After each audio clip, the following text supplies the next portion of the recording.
forgot to say, I am on an absolute roll at the minute, and I'm loving getting back into the hobby after so many months of not having motivation. So, Thorakitai, I have now touched up, dusted with my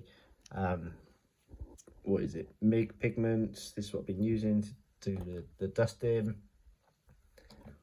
I've gone through 2 bottles of Armageddon dust to do what hopefully you've seen so far, which is 2 elephants, a chariot, these guys, and some cavalry. So I need to find a better solution for basing. If anybody's got any products they recommend, please put them in the comments. But here's my first of 2 units of Thorakitai completed. Good to go. So Roman auxiliary bodies, Greek helmets, Little Big Man Studios transfers. Can't remember exactly which ones they are, but there they are. So these guys are good to go, and shall go next to the growing pile of the Seleucid army.